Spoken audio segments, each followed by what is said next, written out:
सरबत दा भला। सरदार जी पेशे से व्यापारी थे। शहर से दुकान की दूरी लगभग 9 किलोमीटर थी। एकदम वीराने में थी उनकी दुकान। शहर से वहां तक पहुंचने का साधन कभी कभार ही मिलता था, तो अक्सर लिफ्ट मांग कर ही काम चलाना पड़ता था, और न मिले तो वाहेगुरु सिमरन के साथ पैदल ही चल देते। कैसे उजड़ वीराने में दुकान खोल ली है, पता नहीं किसकी सलाह थी, इससे भला तो चुंगी पर परचून की दुकान खोल लेता।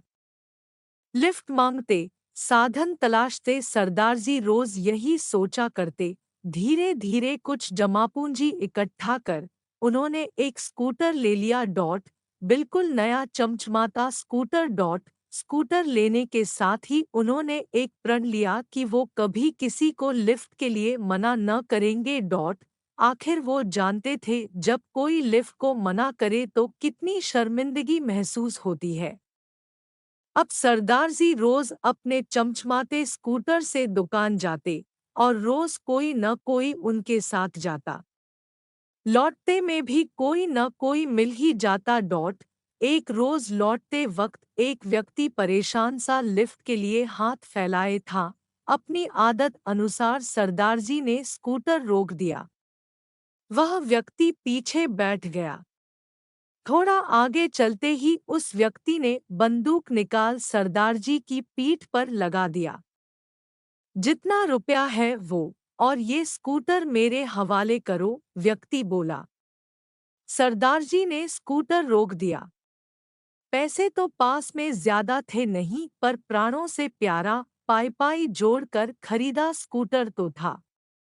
एक बिनती है, स्कूटर की चाबी देते हुए सरदार जी बोले। क्या? वह व्यक्ति बोला। यह कि तुम कभी किसी को ये मत बताना कि ये स्कूटर तुमने कहाँ से और कैसे चोरी किया। विश्वास मानो मैं भी रिपोर्ट नहीं लिखूंगा, सरदार जी बोले। क्यों? व्यक्ति हैरानी से बोला। यह रास्ता बहुत उजड़ है, निरा वीरान, वर्टिकल बार सवारी मिलती नहीं, उस पर ऐसे हादसे सुन आदमी लिफ्ट देना भी छोड़ देंगे। सरदार जी बोले। व्यक्ति का दिल पसीजा। उसे सरदार जी भले मानुष प्रतीत हुए, पर धंधा तो धंधा होता है। ठीक है कहकर वह व्यक्ति स्कूटर ले उड़ा। अगले दिन सरदार जी सुबह अखबार उठाने दरवाजे पर आए। दरवाजा खोला तो स्कूटर सामने खड़ा था। सरदार जी की खुशी का ठिकाना न रहा। दौड़ कर गए और अपने स्कूटर को बच्चे जैसा प्यार लगे। देखा तो उसमें एक कागज भी लगा था। सरदार जी, यह मत समझना कि तुम्हारी बातें सुन मेरा हृदय पिघल गया। कल मैं तुमसे स्कूटर लूट उसे शहर ले गया। सोचा कबाड़ी वाले के पास बेच दूं। अरे ये तो सरदार जी का स्कूटर है। इससे पहले मैं कुछ कहता कबाड़ी वाला बोला, अरे सरदार जी ने मुझे बाजार कुछ काम से भेजा है, कहकर मैं बाल बचा। परंतु शायद उस व्यक्ति को मुझ पर शक सा हो गया था। फिर मैं एक हलवाई की दुकान गया। जोरदार भूख लगी थी तो कुछ सामान ले लिया। अरे ये तो सरदार जी का स्कूटर है। वो हलवाई भी बोल पड़ा। हाँ, उन्हीं के लिए तो ये सामान ले रहा हूँ। घर में कुछ मेहमान आए हुए हैं, कहकर मैं जैसे तैसे वहां से भी बचा। फिर मैंने सोचा शहर से बाहर जाकर कहीं इसे बेचता हूँ।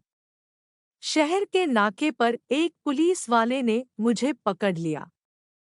कहाँ जा रहे हो और ये सरदार जी का स्कूटर तुम्हारे पास कैसे? वह मुझ पर गुर्राया। किसी तरह उससे भी बहाना बनाया। सरदार जी, तुम्हारा यह स्कूटर है या आधार कार्ड? सब इसे पहचानते हैं।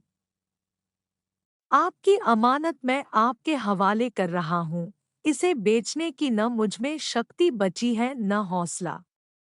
आपको जो तकलीफ हुई उस एवज में स्कूटर का टैंक फुल करा दिया है। पत्र पर सरदार जी मुस्कुरा दिए और बोले, नानक नाम चढ़दी कला तेरे भाणे सरबत दा भला, वाहेगुरु जी। धन्यवाद।